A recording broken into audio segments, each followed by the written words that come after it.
Students, इस video में हम लोग पढ़ेंगे heating effect of electric current. ये हमारे चैप्टर का लास्ट टॉपिक है और थ्योरेटिकल पार्ट भी है और इससे रिलेटेड जो है न्यूमेरिकल भी आ सकता है, तो बहुत ही इम्पोर्टेंट टॉपिक है। तो आइए समझते हैं कि heating effect of electric current क्या है, या जिसको हम लोग थर्मो इलेक्ट्रिक इफेक्ट भी कह सकते हैं। थर्मो मीन्स होता है हीट, तो इसको हीटिंग इफेक्ट कहा जाए या थर्मो इलेक्ट्रिक इफेक्ट कहा जाए, दोनों का मतलब एक ही होता है। तो आइए इसका स्टेटमेंट क्या है, पहले इसको हम लोग देख लेते हैं और फिर समझने का प्रयास करेंगे कि आखिर ये हीटिंग इफेक्ट कहाँ से प्रोड्यूस होता है, क्यों प्रोड्यूस होता है। आपको स्टेटमेंट से ये क्लियर हो रहा होगा, हेडिंग से ये क्लियर हो रहा होगा कि हीटिंग इफेक्ट यानी कि इलेक्ट्रिक करंट की वजह से कुछ हीट जनरेट होता है। तो वो क्यों होता है, कितना होता है, यही हम लोगों को इस वीडियो में देखना है। तो when current flows through a resistor, some of the electrical energy delivered to the resistor is converted into heat energy and it is dissipated।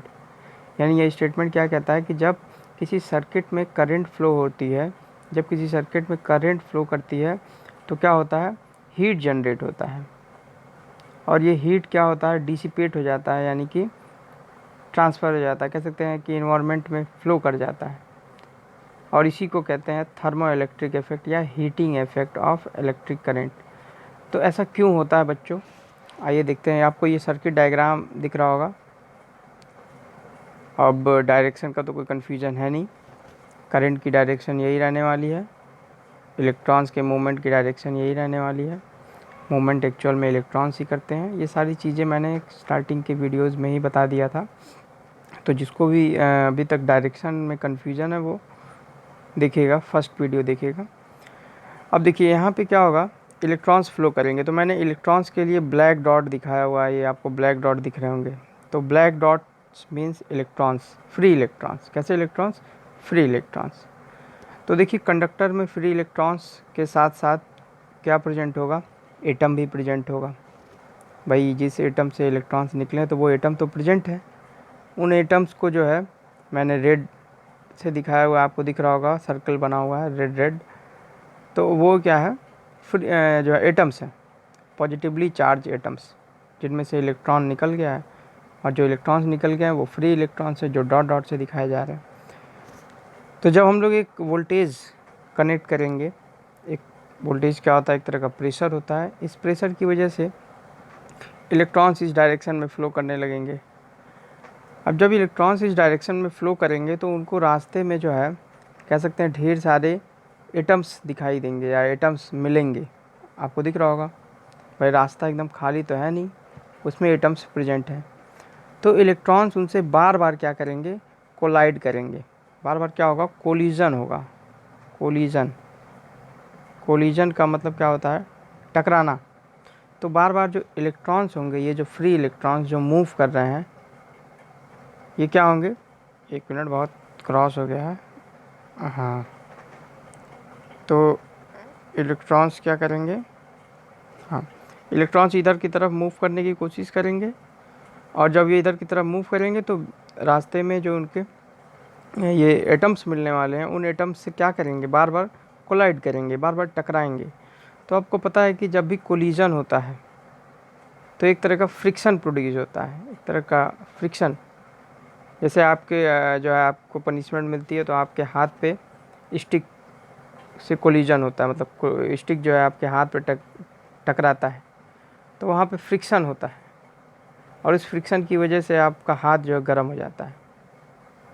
Normally भी ठंडियों में भी अगर आप लोग क्या करते हैं, बहुत ठंडक लग रही है, हाथ काम नहीं कर रहा है, तो आप लोग क्या करते हैं, हाथ को रगड़ते हैं, फ्रिक्शन, और उस रगड़ने से क्या होता है, हाथ गर्म हो जाती है। तो जब भी दो चीज़ें रगड़ खाती हैं, कोलाइड करती हैं, टकराती हैं, एक दूसरे से रगड़ खाती हैं, फ्रिक्शन होता है, तो वहाँ पे हीट प्रोड्यूस होता है। तो उसी तरह से जब ये फ्री इलेक्ट्रॉन्स इस डायरेक्शन में मूव करने की कोशिश करेंगे तो वो जो ये एटम्स प्रेजेंट है, सर्कल आपको दिख रहा होगा रेड रेड, तो इन एटम से टकराएंगे और लाखों करोड़ों अरबों खरबों इलेक्ट्रॉन्स फ्लो कर रहे हैं और लाखों करोड़ों अरबों खरबों एटम से टकराएंगे, कॉन्टीन्यूसली टकराएंगे। तो कोलिजन एक दो बार नहीं होगा, कोलिजन कॉन्टीन्यूसली होता रहेगा। भाई एक दो इलेक्ट्रॉन्स तो है नहीं, बहुत सारे इलेक्ट्रॉन्स हैं, उसी तरह से बहुत सारे एटम्स भी हैं। तो ये जो इलेक्ट्रॉन्स है ड्यूरिंग मूवमेंट ये एटम्स से क्या करेंगे, बार बार कोलाइड करेंगे। और कोलिजन की वजह से जब भी कोलिजन होगा तो एक क्या प्रोड्यूस होता है, हीट एनर्जी प्रोड्यूस होती है। तो आपको ये चीज़ क्लियर हो रहा होगा कि heating effect of electric current, यानी कि हीट क्यों प्रोड्यूस होती है, हीटिंग इफेक्ट कहाँ से आता है, क्या कारण है इसका, ये कारण आपको समझ में आ रहा होगा। इसका कारण क्या है, कोलिजन है। किसका कोलिजन है, free electrons and positively charge atoms का।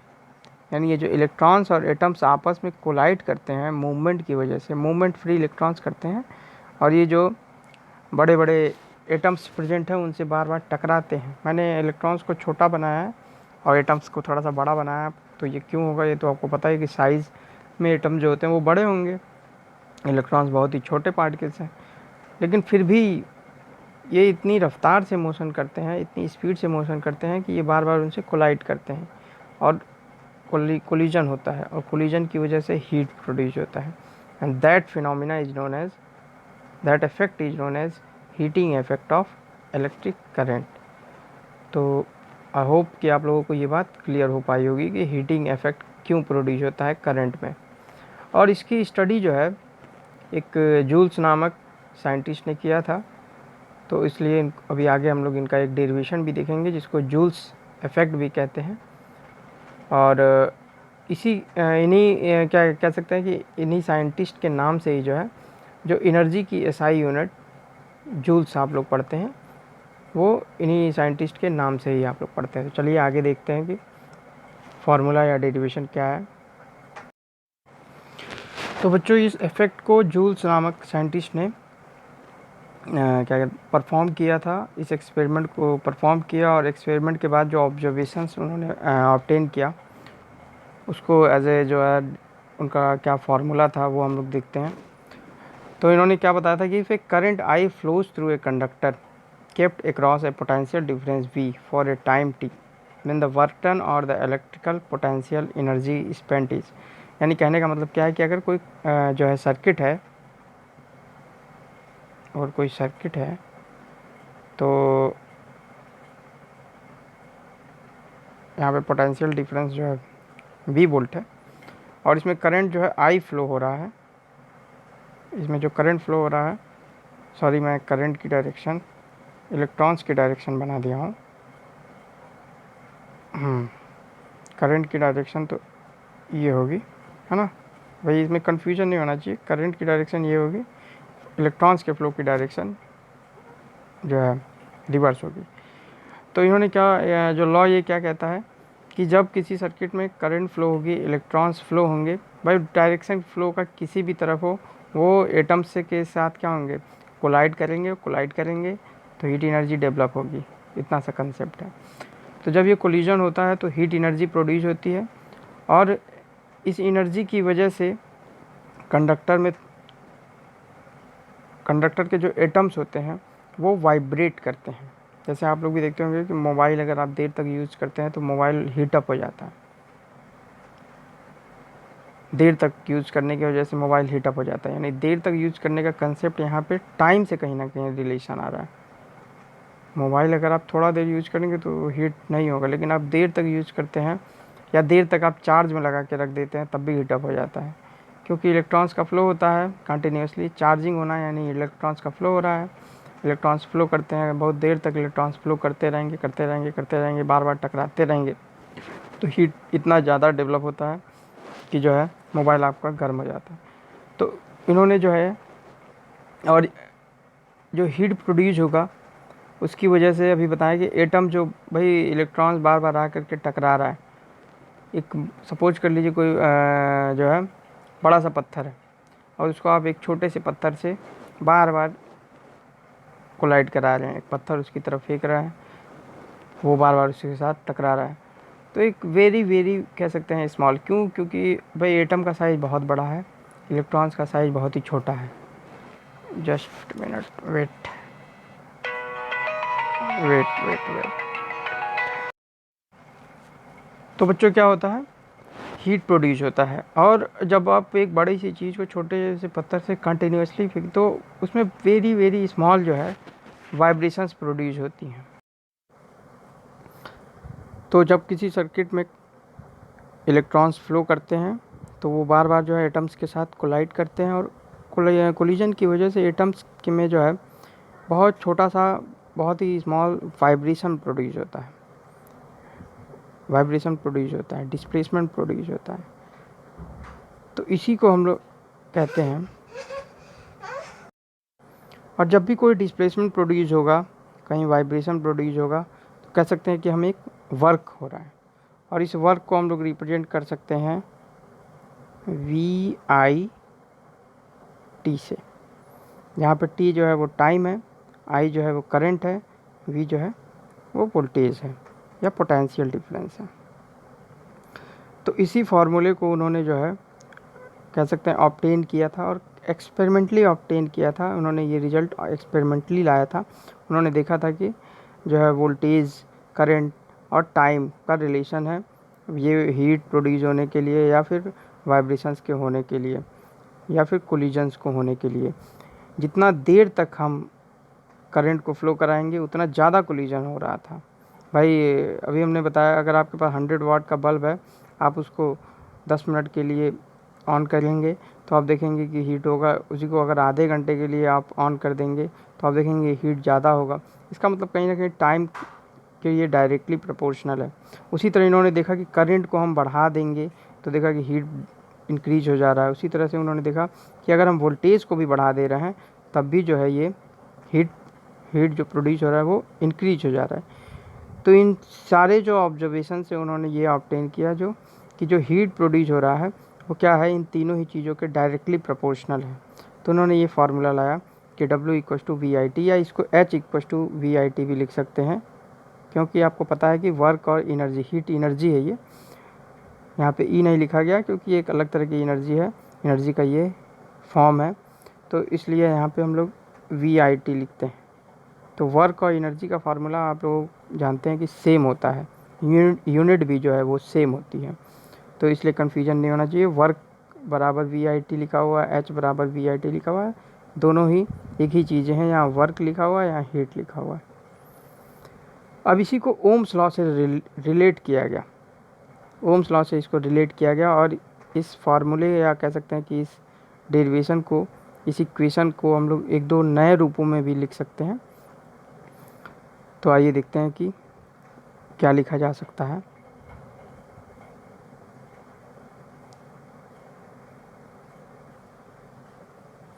तो देखिए आपको दिख रहा होगा H बराबर VIT है ना। अब अगर आप ओम्स लॉ पढ़ के आ रहे हैं तो आपको पता होगा कि V बराबर क्या होता है, IR होता है। ओम्स लॉ के अकॉर्डिंग V बराबर IR, तो V की जगह पे आप IR पुट कर सकते हैं। तो यहाँ पे आप लिख सकते हैं H बराबर, V की जगह पे IR रखेंगे तो IR, और एक I पहले से है तो I², भाई V की जगह पे IR लिखे हैं लेकिन एक I पहले से है ना, तो I और V के साथ जो IR आएगा उसके साथ I, तो I² हो जाएगा, I² RT। तो देखिए ये नया फार्मूला बन गया, I² RT। तो इससे क्या ऑब्जर्वेशन मिल रहा है, इससे ऑब्जर्वेशन मिल रहा है कि जो हीट है वो करंट के स्क्वायर के डायरेक्टली प्रोपोर्शनल है, रेजिस्टेंस के डायरेक्टली प्रोपोर्शनल है, और टाइम के डायरेक्टली प्रोपोर्शनल है। तो फाइनली ये जो हम लोगों को इक्वेशन मिलता है, हालांकि ये सभी इक्वेशन एक ही इक्वेशन है भाई, एक दूसरे का अलग अलग रूप है, पर्यायवाची जैसे हिंदी में होता है वैसे उसी तरह ये पर्यायवाची है समझिए, लेकिन इस वाले इक्वेशन को ही हम लोग बेसिकली कहते हैं जूल्स इक्वेशन या जूल्स लॉ। तो एग्ज़ाम में जब भी जूल्स लॉ आता है तो आपको डेरिवेशन को यहाँ तक लाना होगा, और आप इसको बताएंगे, नीचे स्टेटमेंट भी देंगे कि जो हीट है वो डायरेक्टली प्रोपोर्शनल है स्क्वायर ऑफ द करंट के, दिख रहा है heat square of the current के डायरेक्टली प्रोपोर्शनल है, रेजिस्टेंस के डायरेक्टली प्रोपोर्शनल है, और टाइम के डायरेक्टली प्रोपोर्शनल है। चलिए आइए हम लोग कुछ इसके एप्लीकेशंस को भी देखते हैं। फार्मूला बहुत इंपॉर्टेंट है। अच्छा, इसका एक और भी रूप लिखा जा सकता है, आइए उसका एक और रूप भी हम लोग लिख के देख लेते हैं। क्योंकि न्यूमेरिकल्स लगाने के लिए आपको सभी फार्मूले दिमाग में होने चाहिए, और आपको बेसिक एक फार्मूला ये याद हो गया और ओम्स लॉ याद हो गया, तो आप दोनों किसी भी रूप में इसको आप जो है लिख सकते हैं। चलिए, अभी तक हम लोगों ने क्या किया था कि V बराबर आई आर पुट किया था, लेकिन इक्वेशन में जो है V, एक मिनट मैं इसको भी इरेज कर देता हूँ।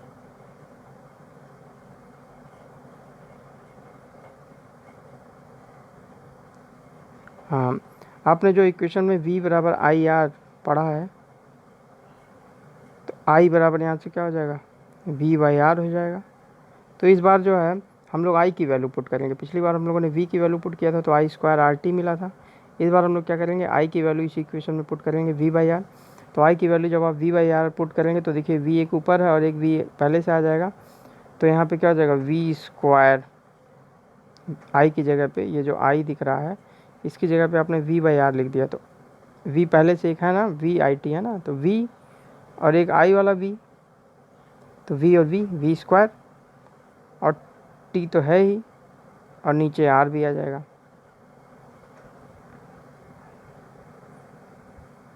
तो यहाँ से हीट का फार्मूला बन जाएगा V square T upon R। ये क्लियर हो रहा होगा। एक मिनट, ये इरेज कर देते हैं हम। चलिए, तो H बराबर क्या हो गया, V square T upon R, और ये निकल गया हीट एनर्जी का formula V square T upon R। चलिए, यहाँ से पावर का भी हम लोग फार्मूला बना लेते हैं। पावर का फार्मूला क्या बन जाएगा, पावर बराबर, आप अगर पढ़े होंगे तो पता होगा कि पावर बराबर क्या होता है, एनर्जी पर यूनिट टाइम, है ना। तो एनर्जी पर यूनिट टाइम अगर निकालना है तो पावर निकल जाएगा यहाँ पे। तो चलिए पावर निकाल लेते हैं। तो पावर बराबर होगा, पावर बराबर हो जाएगा H upon T, H upon T हो जाएगा। तो यानी इसी जो इक्वेशन H का हमने निकाला है इसको T से डिवाइड कर देंगे, तो जब T से डिवाइड करेंगे तो ये जो T है ये कट जाएगा, तो फार्मूला क्या बन जाएगा, V स्क्वायर बाई आर। तो देखिए इसमें ढेर सारे फार्मूले बन गए, पावर का फार्मूला बन गया ये, है ना। एक मिनट,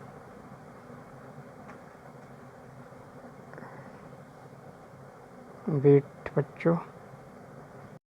तो ये हमारा पावर का फार्मूला बन गया, और इसके साथ साथ ही जो है हीट का फार्मूला, हीट के हम लोगों ने 2-3 फार्मूले देख लिए। एक तो वी आई टी, दूसरा है V I square R T, और तीसरा है V square T upon R. तो ये सभी के सभी फार्मूले एप्लीकेबल है भाई क्वेश्चन में, न्यूमेरिकल में जैसा गिवन होगा। अगर हमें वोल्टेज और रेजिस्टेंस और टाइम दे रखा है तो आप ये वाला फार्मूला लगाएंगे। अगर हमें वोल्टेज, करंट और टाइम दे रखा है तो ये फार्मूला लगाएंगे। अगर आपको करंट, रेजिस्टेंस और टाइम दे रखा है तो ये वाला फार्मूला लगाएंगे। पावर निकालने के लिए कह रहा है तो ये वाला फार्मूला लगाएंगे। इसके साथ ही में पावर के लिए भी आप ढेर सारे फार्मूले बना सकते हैं भाई। वी की जगह पे यहाँ आई आर लिख देंगे तो फिर आपका दूसरा फार्मूला बन जाएगा। तो सभी फार्मूले एक दूसरे से रिलेटेड है, मैंने नोट्स में बता दिया था, मैं नोट्स में मैंने सेंड भी किया है सभी फार्मूले। इसके अलावा जो है बेसिक फार्मूले आप याद रखिएगा, हीट का ये वाला फार्मूला और ओम्स लॉ, आप जो चाहे वो फार्मूला इससे बना सकते हैं। तो चलिए नेक्स्ट आगे देखते हैं। तो बच्चों हम लोग एक इस पर न्यूमेरिकल देखेंगे, क्योंकि देखिए ये टॉपिक जो है टोटली न्यूमेरिकली बेस्ड है, तो इसमें हीटिंग लॉ का इक्वेशन भी आ सकता है, इसका एप्लीकेशन भी अभी हम लोग आगे पढ़ेंगे, लेकिन न्यूमेरिकल भी उतना ही इंपॉर्टेंट है। तो आइए एक न्यूमेरिकल देखते हैं कैसे सॉल्व होता है। देखिए इसमें कह रहा था find the heat energy produced in the resistance 10 ohm and 5 ohm when 5 ampere current flows through it for 5 minutes. तो देखिए आप लोगों को मैंने पहले ही बताया कि जो है किसी भी न्यूमेरिकल को लगाने के लिए सबसे पहला जो हमारा स्टेप होता है वो होता है गिवन लिखना। तो गिवन लिख लेंगे, रेजिस्टेंस हम लोगों को गिवन है 10 ओम, करंट इज़ गिवन 5 एम्पियर और टाइम इज़ गिवन 5 मिनट्स। तो 5 मिनट्स को आप लोग जो है SI यूनिट में लिखेंगे तो सेकंड में कन्वर्ट करना पड़ेगा, तो 300 सेकेंड्स हो जाएंगे, है ना। 60 से मल्टीप्लाई कर देंगे, 5 × 60, 6 5 30 और एक 0, तो ये 300 सेकेंड्स। अब यहाँ पे हम लोगों को कैलकुलेट क्या करना है, हीट एनर्जी निकालना है। तो देखिए अभी हमने आपको हीट एनर्जी के ढेर सारे फार्मूले बताए हैं, लेकिन यहाँ पे हम लोगों को सूटेबल फार्मूला यूज़ करना होगा, क्योंकि गिवन हम लोगों को आई है, आर है और टी है। तो आई आर टी में हम लोगों को जो फार्मूला हीट का पता है वो है heat equals to I square R T. ये फार्मूला अभी हमने बताया है, जिसको जूल्स जो है इक्वेशन कहते हैं, जूल्स इफेक्ट भी कहते हैं। तो इस फार्मूले में आई की वैल्यू गिवन है, आर की वैल्यू गिवन है, टी की वैल्यू गिवन है, तो सिंपली मल्टीप्लाई कर दीजिए।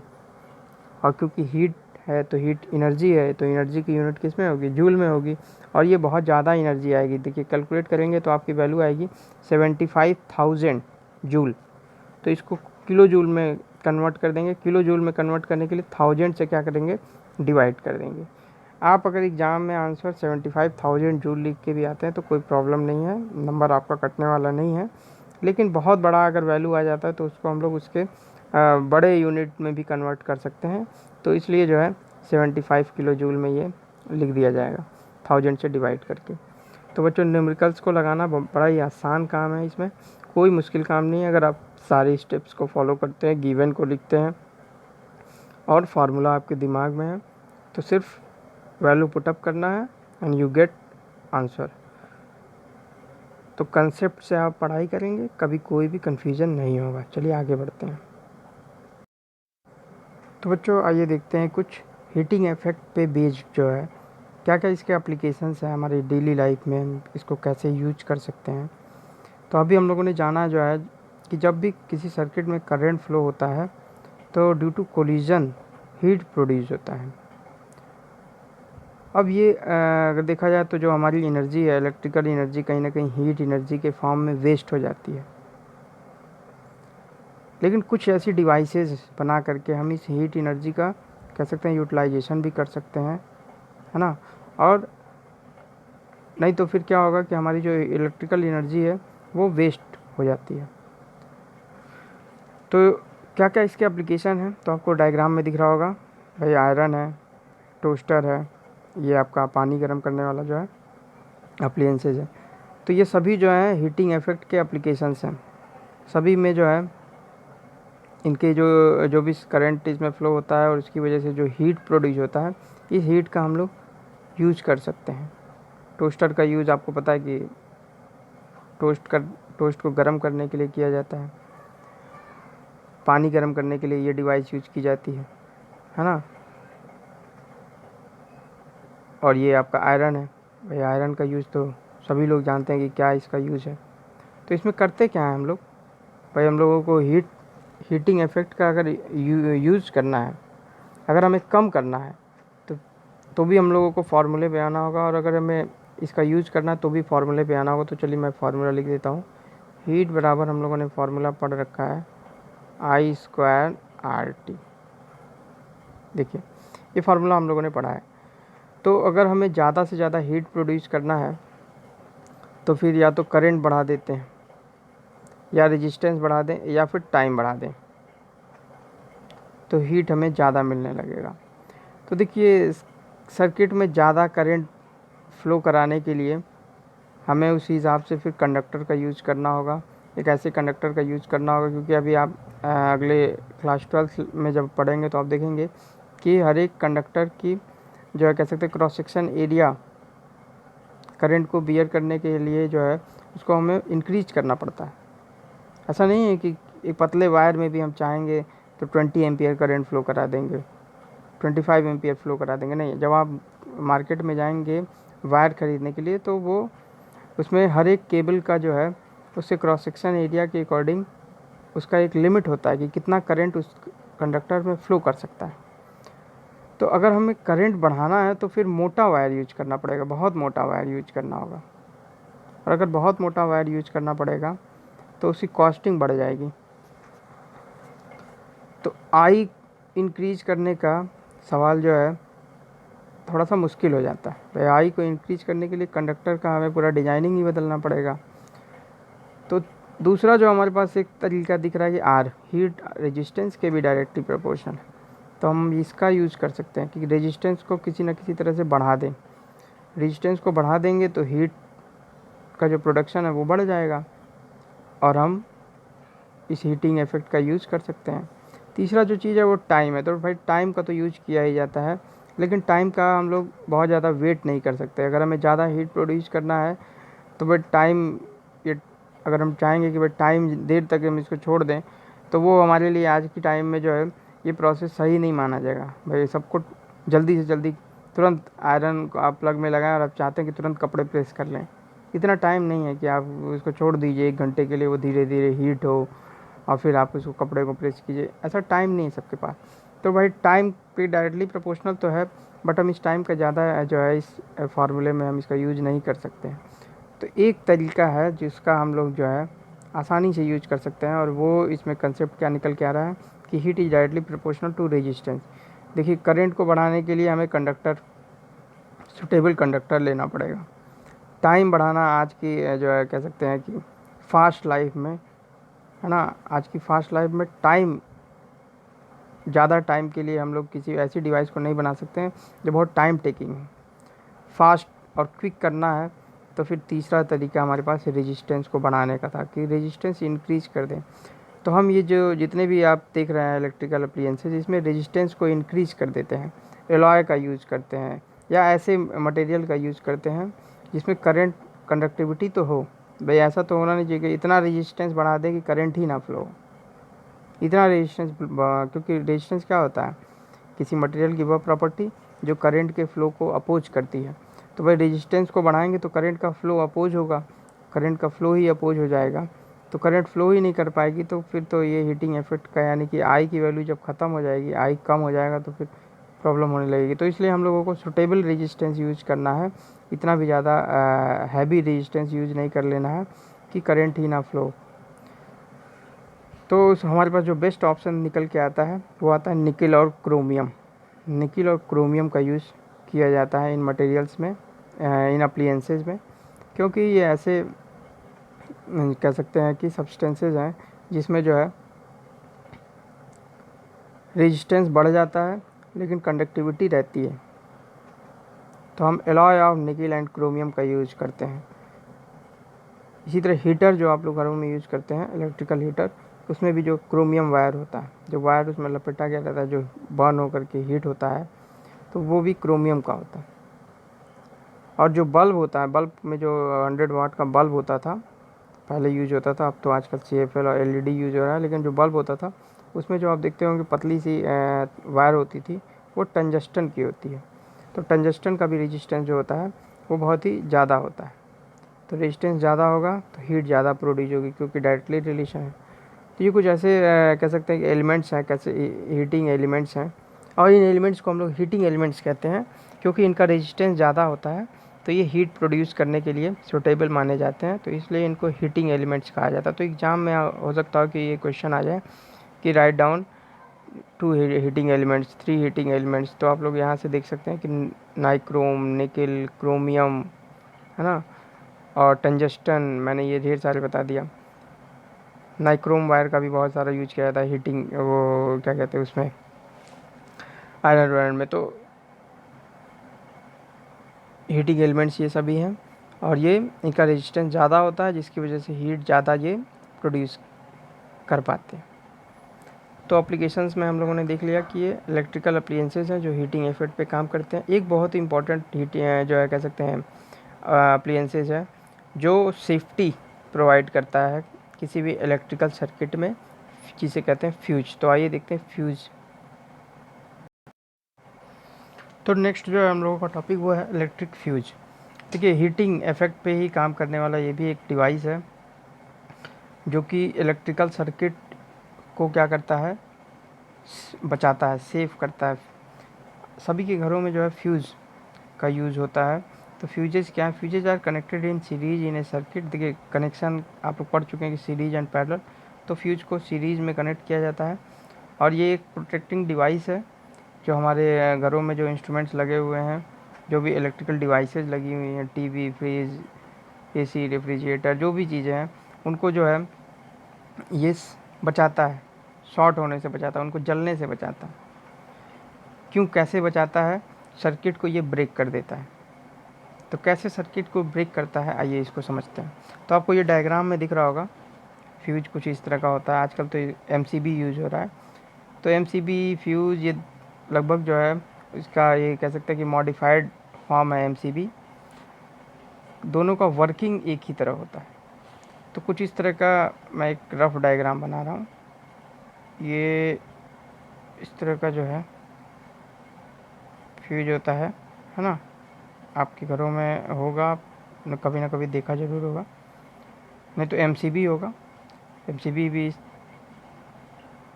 इसकी भी वर्किंग इसी तरह होती है। अब इसमें करते क्या है कि एक पतला सा वायर, इस तरह से पतला सा वायर कनेक्टेड होता है जो कि सीरीज में कनेक्ट किया गया। अब यहाँ से करंट फ्लो हो रही है, तो करंट में जो दो वायर होते हैं, करंट में दो वायर होते हैं ना, मतलब कंडक्टर में दो वायर होते हैं जिससे करंट फ्लो होता है, जिसको एक मेन कहते हैं, एक न्यूट्रल कहते हैं। तो मेन वाले वायर को हम लोग इस तरह से इस पतले वायर से कनेक्ट कर देते हैं। इस वायर को हम लोग कहते हैं फ्यूज वायर। देखिए डायग्राम में दिख रहा होगा यहाँ पे फ्यूज वायर, मैंने इसको यहाँ पे बनाया, फ्यूज वायर कहते हैं। और ये आपका सप्लाई वाला वायर जो आ रहा है, सप्लाई वाला जो मेंस वायर आ रहा है, मेंस वायर को हम लोग इससे कनेक्ट कर देते हैं। और जो ये वायर कनेक्ट किया जाता है, जो इस फ्यूज़ वायर को कनेक्ट किया जाता है, वो बहुत ही सूटेबल कह सकते हैं रेजिस्टेंस का वायर यूज किया जाता है।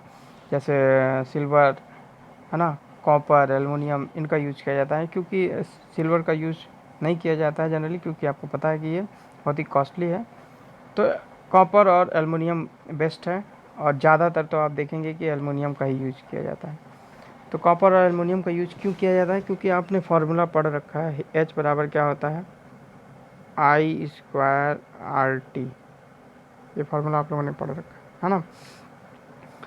तो जब भी कभी अचानक से वोल्टेज बढ़ जाए, कभी अचानक से हाई वोल्टेज हो जाए, हाई करंट सर्किट में फ्लो होने लगे,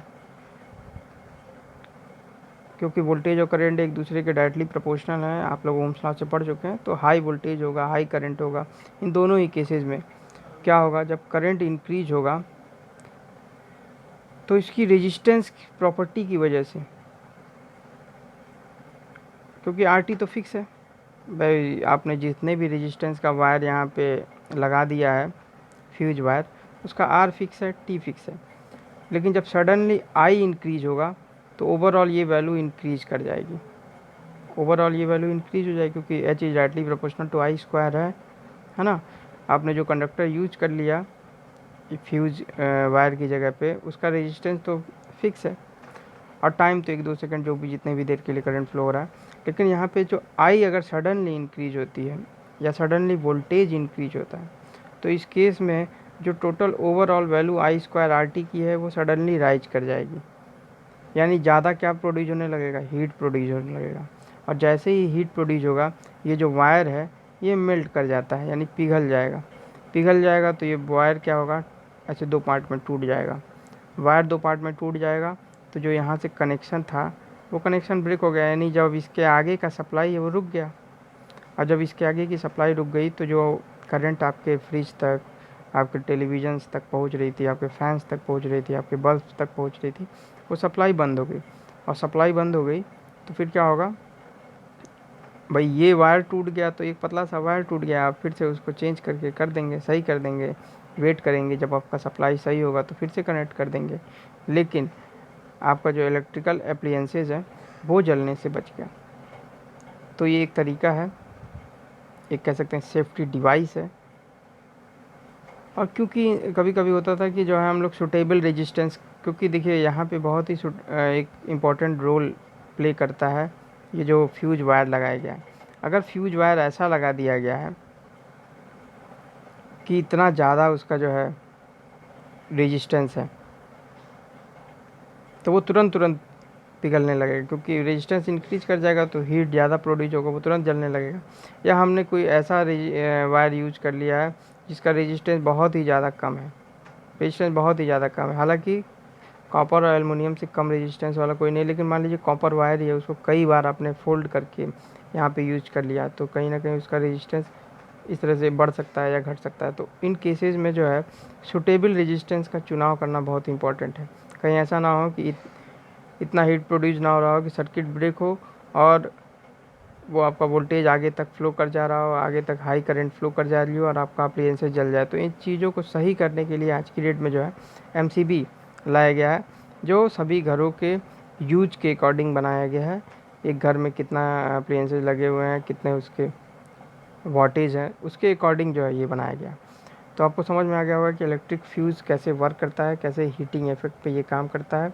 फ्यूज़ क्या है? एक तरह का प्रोटेक्टिंग डिवाइस है, एक सेफ्टी डिवाइस है जो जब सर्किट में ज़्यादा करंट फ्लो होगा तो उसकी वजह से I²RT यानी ज़्यादा हीट प्रोड्यूस होगा, और इस हीट की वजह से जो है ये मेल्ट कर जाता है, मेल्ट करके टूट जाता है और सर्किट ब्रेक हो जाती है। सर्किट ब्रेक होने की वजह से जो हमारे इलेक्ट्रिकल अप्लायंसेस हैं वो जलने से बच जाते हैं।